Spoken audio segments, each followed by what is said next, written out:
morning, Central Texas. Welcome to Kids Community Connections. I'm Phyllis Jones, and you know what? I think my guest got lost.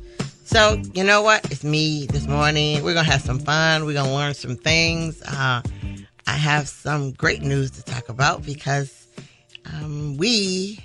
people who work with me to do this, we set some historical records this week, which are great because it shows that we're moving forward and we're getting things done. So first I want to talk about the historic greatness that we've accomplished.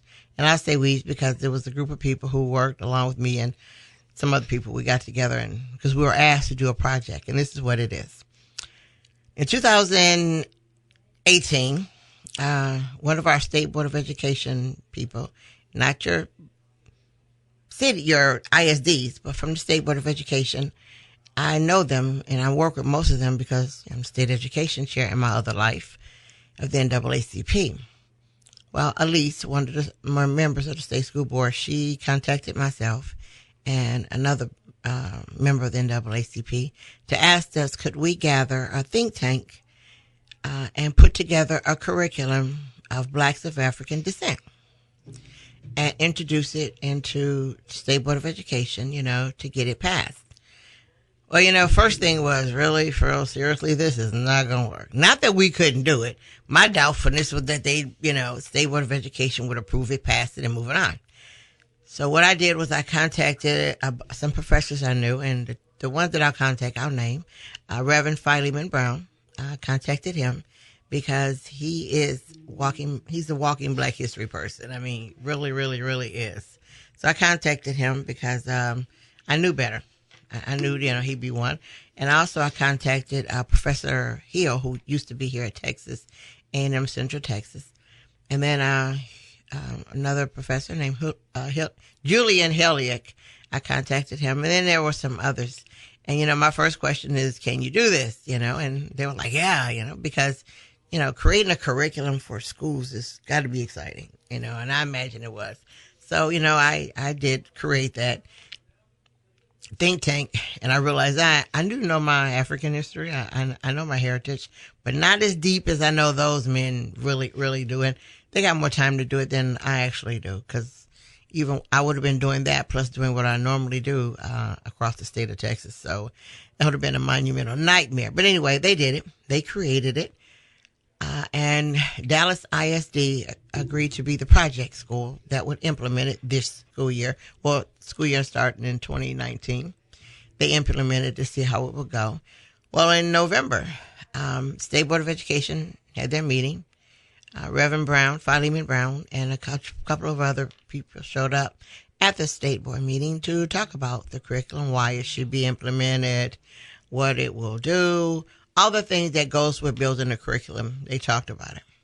Well, at that time, the school board usually will tell you at that point in time, yes or no, but they didn't say anything. They accepted the program.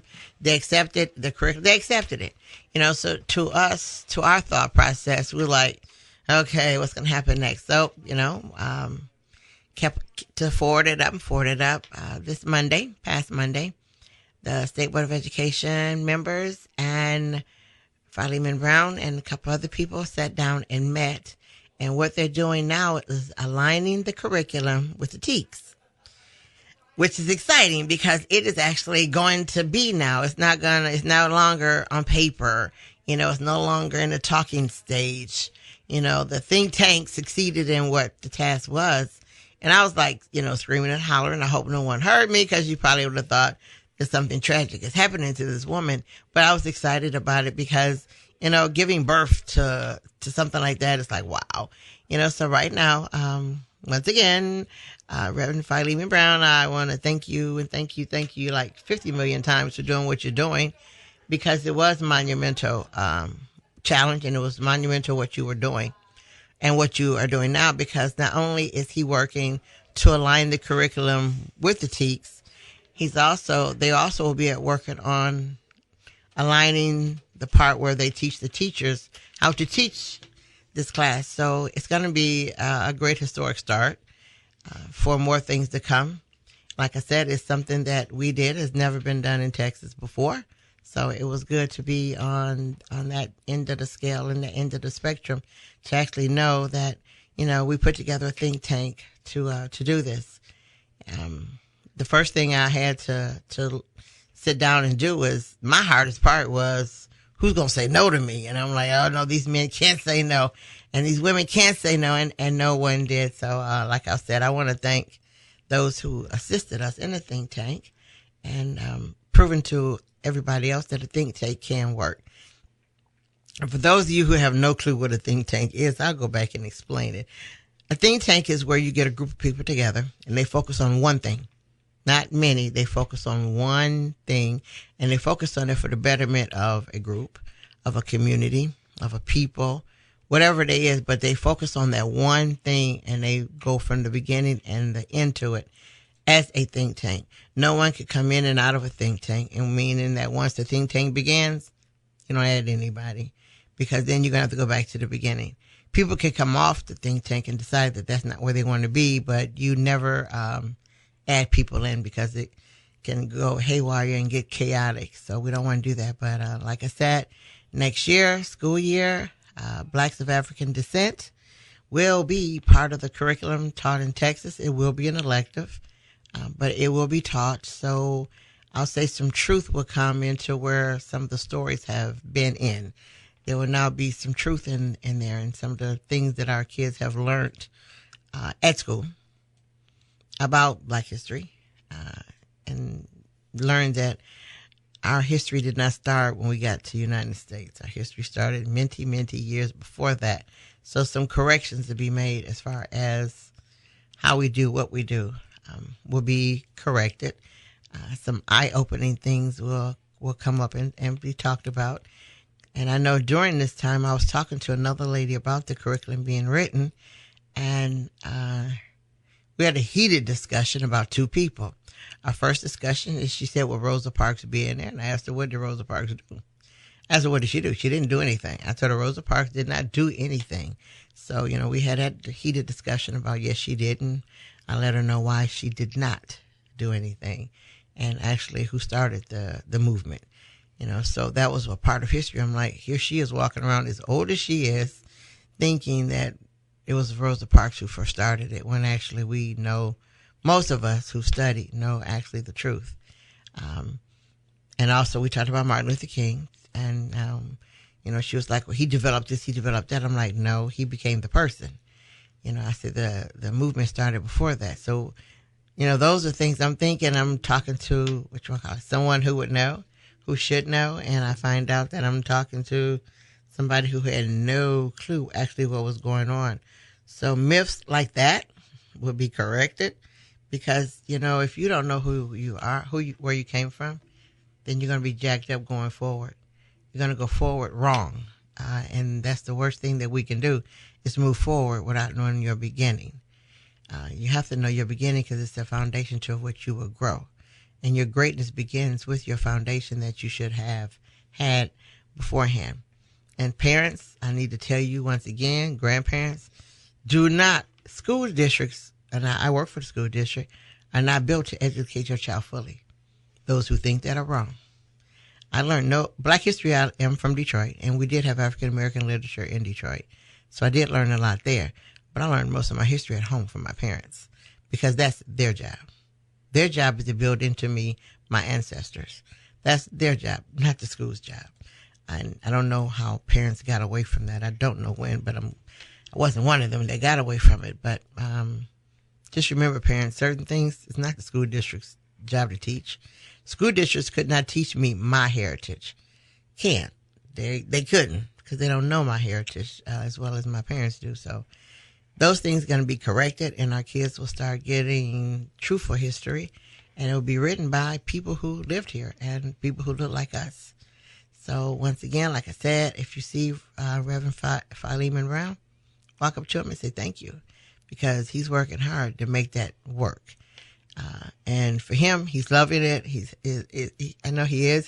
He likes what he's doing, but I can imagine how he feels to know that he spoke up, and now that's going to be implemented across the state of Texas. That's got to be great.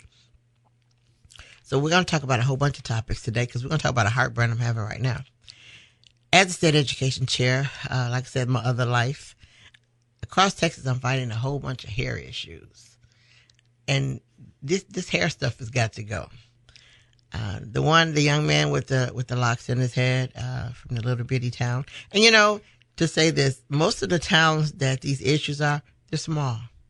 They're cities with, mostly they have one high school, one everything, 2 elementary schools, 1 middle school, 1 high school. They're the ones that's causing all the ruckus. It isn't the big cities yet.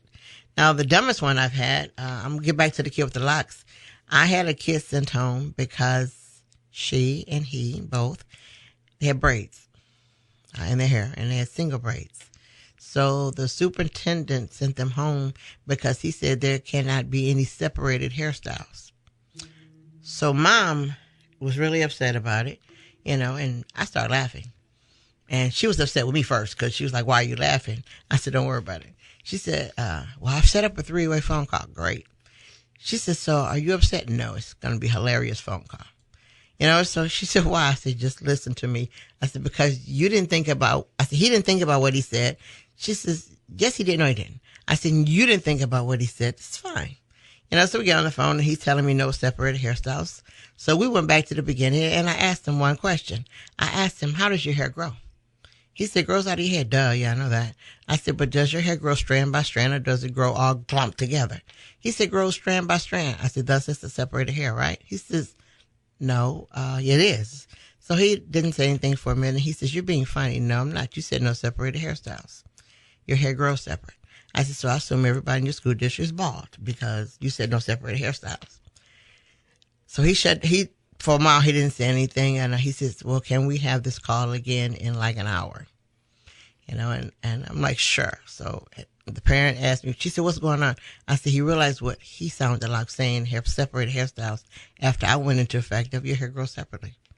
I said, so he's going to have to go back and regroup what he said to figure out how he's going to fix this.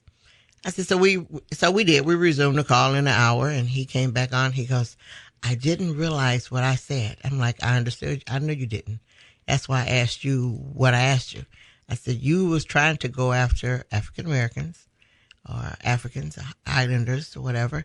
You're going after them about the braids, and you said separated without realizing that your hair grows separate. So you all would all have to have been bald-headed, or you didn't know what you're talking about." I said, "But one way or the other, you're wrong." And so he said they lifted their hair restriction because he admitted that they had no clue what they were talking about, and so he hasn't gotten back with me yet, and that's been like 3 months. He hasn't got back with me in 30 days. This 3 months ago, he was going to get back with me in 30 days. Haven't heard anything, and I've been checking their website to find out, and hair is not nowhere in their book. So right now, they don't know what to do. He can't really come back because if he comes back, I got him at that point for racial discrimination. Because if he comes back and corrects it, that means he's targeting. I said, so some lawyer somewhere must have told him, if you come back with anything, you're not targeting kids. So I haven't heard from him yet. Now, the young man with the locks did talk to his superintendent too, because I asked him, why did you vote on this specifically after Christmas break, when in August you knew his hair was the same way? 5 years ago, his hair was the same way, because I told him you can't grow locks in 30 days. From where his locks began to now, that took over years. I said, and in fact, the young man, I talked to his parents, and he said it was 4.5 years, which is about right. I said, but nothing was said to him at all about this until right after Christmas break. I said, so do you know what that looks like? I said, all these years you didn't say anything to after Christmas break. So he went into I said, so did his locks, make an imbalance in his brain? He says, no. I said, where is he on the grade point average of your school? He's number 3. So in high school, if he's number 3 as far as grade point average, he's a smart young man. I told him, I said, so that means that his hair didn't affect his brain? No. I said, so you all just don't like locks? I said, do you have any girls with locks? Yes. Do they hang down or are they up? He didn't answer me. I said, do they hang down or are they up like the boys? He says, so he still says, well, that wasn't the issue. That is the issue, because your booklet doesn't say male and female. It says locks, period. I said, in fact, it says dreadlocks. I said, it doesn't say sex. It just says period. So you have girls there with locks, but he got singled out. And so you do know that's discrimination twice. You discriminated him because of his culture, and you discriminated because of his sex. He's a male. I said, so that's discrimination twice. You're all aware of that. And then again, he was like, so what are y'all going to do about it? We don't have to tell you what we're going to do. But I'm just I said, our basis is to lay the foundation and let you know what you're doing. So what we need to do is, first of all, do something that's incredibly stupid. And I'm saying this, so it's just Phyllis. We're going to have to write a legislation to get passed to say, leave our hair alone, actually. It's what it's going to have to be. I mean, we can't say it just that way, but basically we're going to have to write a piece of legislation, submit it. Hopefully that I put it this way, hopefully I'm not the one submitting it. And I'm not saying hopefully I'm not the one submitting it. Young people need to be submitting it. We need to help them write it. Young people need to submit it because it's affecting them. It's not affecting me.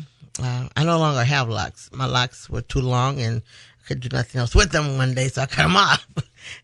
So it's not that I don't know the life of locks. Yeah, I do. I went through you have locks and you work in a school district. I went through that and it was quite hilarious, But anyway, we need to come together now and write a piece of legislation for it.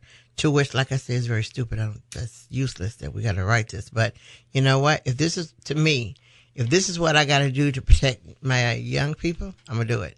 I might think it's dumb, and I do. I really do. I'm in the middle of. I don't want to write it. I don't want to have to force that to be done. But it's not about me. It's about the young people that's coming up, and our job is to support, help, and make sure things are correct for them. So I have to do what I have to do, which is me and some other people. We're going to be tasked, but I'm going to go to a bunch of young folks and say, how do you feel about this? How do you feel about it? And what do you want us to say? Because we could craft it from what they tell us. And you hear what I said. I didn't say I was writing it. Didn't say a group of us was writing anything. We're going to craft what they say and put it into not the right words, but we're going to put it in the right way so that it gets passed. And we don't have this issue anymore at all coming up. Because like I said, it's stupid. It's crazy. It's causing our kids to miss out on a lot of things. Because if he or she is suspended because of their hair, they're losing days of school. And the school district knows that. So we don't want that to happen. So we're going to have to come together and write a piece of legislation to be passed, to be sent in November to do that. But what I want our young people and our people who are running for office, and young people, when you talk to these people who are running for office, first question, if they're running for state or your Congress, ask them, what do you think of my hair? Just throw it at them and ask them. You should ask every candidate, anybody who has locks or natural hair, ask the candidate first off, what do you think of my hair? Ask them that. Because you know what? If enough of you ask them that, if they're thinking the wrong way, they're going to soon learn this is not working. This is not working. My mindset is not working. I need to change it. If I ask them, to which I will, I'm not going to get the same answer that somebody who's younger than me and who has locks, I'm not going to get the same answer. Believe me, I am not going to get the same answer. So young people who think, and I'm saying young, anybody younger than I am, but I'll say those that are 30 and under, that you are registered to vote, stand up and ask those questions. Ask them, what do you think of my hair? And if you don't have locks, what do you think about locks? Ask them that. Stop asking the crazy questions and don't think that there's nothing you can ask them. Yes, you can. Ask them that. And make them give you an answer. Don't have them give you I'll get back with you. Nope. Because if you're going to get back with me, then you're on the wrong side of thinking. I need to rethink about voting for you. So let's ask those questions. Let's start now asking those questions because we know the elections are coming up real quick. We know the primary election is March 3rd. So I'll say you have from today to that day to ask these candidates that question. Just simple. And if you only have one question to ask them, that's fine. Ask them that one question and they will let you know, what you're thinking about it. And you'll get the proper answer for yourself. Not proper answer for them. You get the answer for yourself. And if it's an answer you don't like, debate them on it. Don't walk away and go, they don't even like my hair. Why? Ask them why. Back them into the wall, because you got to remember that we don't work for these candidates, people in office. We don't work for them. They work for us. You know, your parents used to say, I bought you in, I take you out. Well, tell a candidate the same thing. I voted you in, I can vote you out. Let them know that you work for me. Your job is about me and not about you. So these candidates are running, and I'm going to tell you a couple other things that happened with some of these candidates just to give you an idea of their mindset.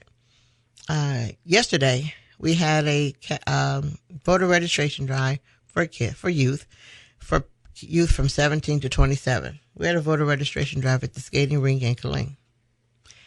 We invited candidates to come out and talk to the kids, more so for the kids to talk to them, not them talk to the kids. One person who's running for city council in Killeen, she walks in the door of the skating rink, and the skating rink has on the sign, you know, no firearms, no guns and all that. But she has a gun inside the front part of her pants, and she walked into the skating rink.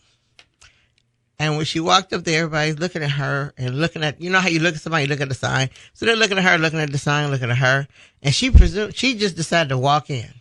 Well, she didn't get very far. She got turned away. Did she have an attitude problem? Yes, she did. We couldn't understand what her problem was because the sign clearly says that you can't have it in there. And why would you, as a candidate, walk in somewhere where you know you're going to be talking to kids, or young people, I'll say, and have a gun sticking in the front part of your pants? You're sending a new message. You've just sent another message, one that you didn't think you're going to convey, most likely, but you sent a new message to a bunch of young people who are registered to vote and ready to vote, but look at the message that was sent to them. And look at the mindset of her. I personally think that was all wrong. I mean, first of all, she thought of herself as above the law because she walked into a place that said you can't and decided she was going to have her gun. And why would you put a gun in the front part of your pants? I don't get that at all either.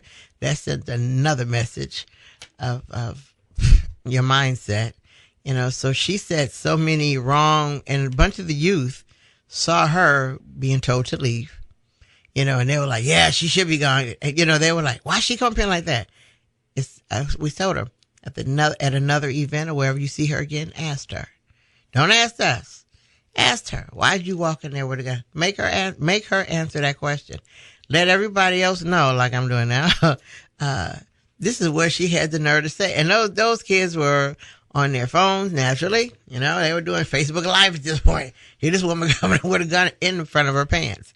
You know, they were, you know, and she, not only that, you know, she walked in like she, trying to get in like she owned the place. So you can imagine everybody had lit up, and she needed to know when she left, she was the topic of conversation of us and of the kids that were there to skate. She became the topic of conversation there. So they all asked, who is she and what's she running for? And we let them know who she was and what she was running for, you know, so they're like, bet, you know, and they all had their phones out. So she needs to know she lost some votes yesterday. She lost more votes than she thinks because, as we know, they're on their cell phones, Facebook Live and all this. So she needs to know what she was trying to say and do didn't come out the same way. But you got to figure, people now sometimes vote for their friends. You know, they vote for people they know. Well, this time is not the time to vote for somebody you know, because she sent a negative message, directly a negative message.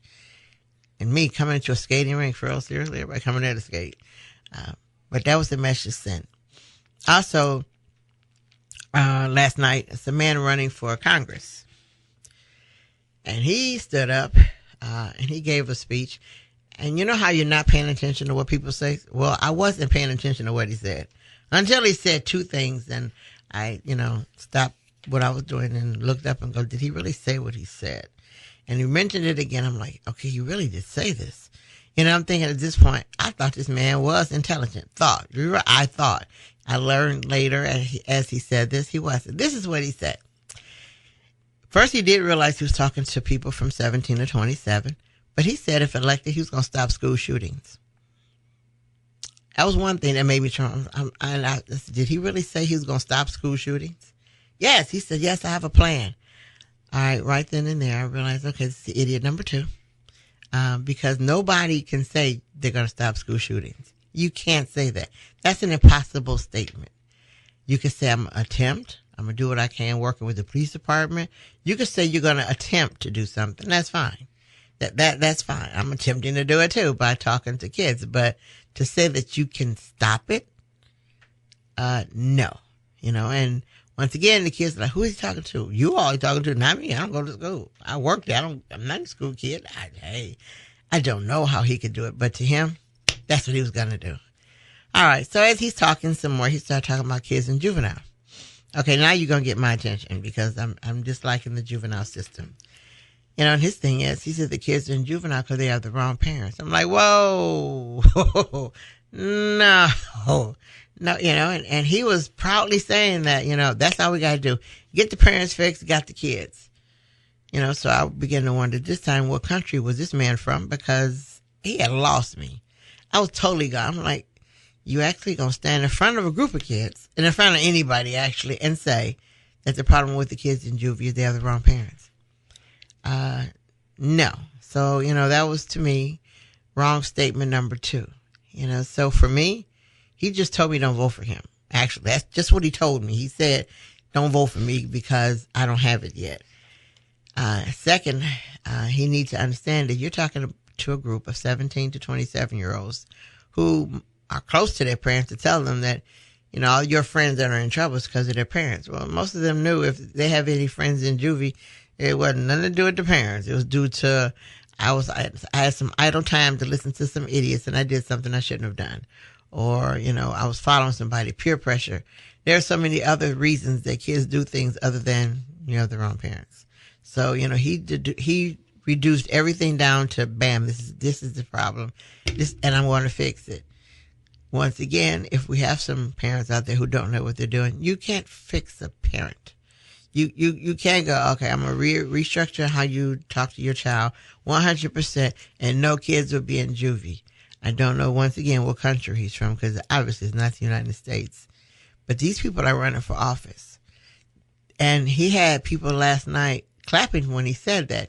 And I'm like, y'all are clapping for real? Seriously? You're actually clapping? Yes. I'm like, I don't know. And one of the people was working with him for his campaign. He said, didn't he give a dynamic speech? My answer was, no, he did not. No, he didn't. He didn't know his audience and don't know where his mindset is. I said, you can't stop school shootings. And the reason that kids are in juvie has nothing to do with their parents. I said a small margin might be, but the majority of them had nothing to do with their parents. And if you talk to any of those kids that are in juvie, you will find out it had nothing to do with their parents. It had only thing to do with them, sometimes being in the wrong place at the wrong time. Sometimes you were with this kid, he did this, and you were standing there with him, so it's guilt by association. But you got people out there, as I'm saying this, you got candidates out there who want your vote. Please listen to what they're saying. And when they say these things, now when he came off, anybody who knows me knows the first thing I do is, first of all, I'm very confrontational. I am, but I want to tell him, like, so how you going to stop school shootings? He said, I have a plan. What's your plan? He said, do you really need to know? Yeah, I work in the school district. I want to know. I need to know your plan. He said, education. For real, seriously? Like, for real, just education on what and to who and when and how you going to blanket this piece of education. He said, I have a plan. And I'm asking once again, so what's your plan? He says, well, I don't want to say it yet. I said, so really you have no plan. You just said that thinking it was going to sound really bright. He said, no, I have a plan. I said, then if you have a plan and you're a candidate and you want me to talk about people voting for you, I need to know what your plan is. Well, he couldn't give me a plan. He couldn't give me a plan. He was living off of a statement to which he couldn't defend, a statement to which I wasn't supposed to ask the question. And I knew I wasn't supposed to ask him. And what I mean, I wasn't supposed to ask him that question. That is not something he assumed anybody was going to ask him. He thought we're going to live off of that statement and be fine. Second question I asked him, I said, when the last time you been to juvie? He goes, what do you mean? When the last time you been? I need to know. When? What day? What year? When did you last go? He said, I've never been to juvie. Oh, Okay. I said, so how do you know that those kids are there because of their parents? He said, because I know. Who told you? I said, don't tell me you got statistics. I said, because I can get statistics on anything anybody can. I said, I can ask somebody to do me, to check numbers for me, and I can get all kind of numbers all over the place. So that's not doing me any good. So now I know he made an observation about kids that are in juvie whatever going. So what kind of person do you want him to? Do you want him to represent you in Congress? Do you want him to sit in Washington and represent you? Don't think so. Now, I'm not going to say these candidates' names because I want you to go find out who they are. Most of the candidates that are running, they have a Facebook page. So go to their Facebook page. Ask questions. I asked the questions of one candidate and I haven't got an answer yet. Not yet. So what do? Remember, I'm confrontational. I want to hunt you down. I want to find you and ask you why you haven't answered my question yet. I want to know why. I want to know that. So as this election progresses and moves forward, those that are young and never voted, you need to vote. Because you got to remember, you might not think that they have nothing to do with you or you have no interest in them, but you do. So I just say for those who wearing natural hair, my hair is natural also, but your hair is being attacked. Are you happy with it? You can't be. Are you okay with it? You can't be. Are you going to roll over and let them do whatever they want to do? Yes, you are if you don't vote. You're saying it's okay. See, we need to understand that some of the issues might not be any issues that belong to you or that bother you. But when they're talking about your hair and education, because remember, now they're connecting your hair to your education because they're telling you with this hair, we're going to kick you out and you won't get any education. So they're holding that over your head to make you follow some rules that you shouldn't have to go through. So until we get these crazy candidates with these crazy notions and ideals out, we're going to be stuck with them. If we don't vote them out, we're going to be stuck with them dealing with the same thing. And remember, if I can first win on your hair, if I can win an election and I said all these negative things about your hair, I can now do more things to you because you didn't do anything about this. So now I can do that. Much like a kid. If a kid goes up and hits an adult and you're going to say, don't do that. They're going to go, that's suffering. I'm going to do it again. You're going to say, don't do that. I told you before. Okay. So next the kid's going to kick you. Now you're going to do something for real. Seriously, really? Now you're going to do something? So with your candidates, don't do that. Oh, now I'm going to do something. No. First time out, you said something about your hair. Do it. So I'm challenging everybody that's listening. This is my challenge is I want you to go on Facebook, find some of the people that are running for office, ask the question. What do you think about my hair? What do you think about hair? Just that one question. Just one. What do you think about it? Engage them in a conversation. After you get through the hair, find something else that's about you, that's around you. Education, student loans, colleges, universities. The minimum wage.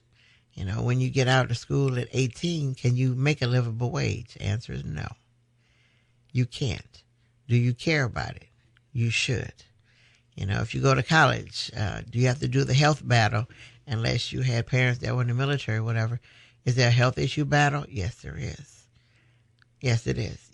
And people that are going to college, you are not invincible. You can catch a cold, the flu, and anything else. Is your health care state? Yes. Should you be questioning it? Yes. Are you? No. So things happen the way they happen because we don't stand up and say anything. That's actually it, too. That's actually it. And this hair issue, I'm fighting it in a bunch of districts. The young man who they colored in his hair with the marker because of the way his hair was done, really, they took a vis-a-vis and colored in his hair. Oh, yeah, I helped that parent, too.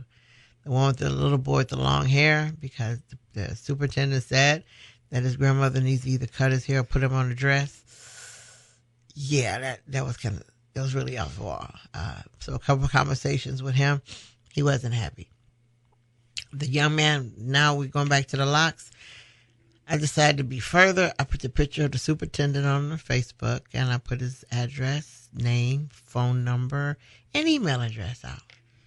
Because I need you to do some work. I need us to call him. I need all of us to call him, email him, text. I don't care. We need to call him, let him know I don't like what you did.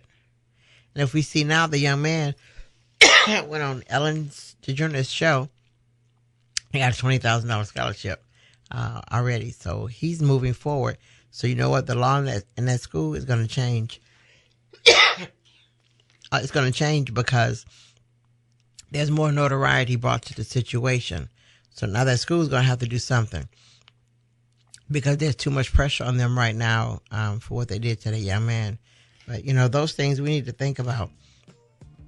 And we need to quit sitting back, because the more we sit back and accept, the more crazy things will happen to us. We're going to take a break and come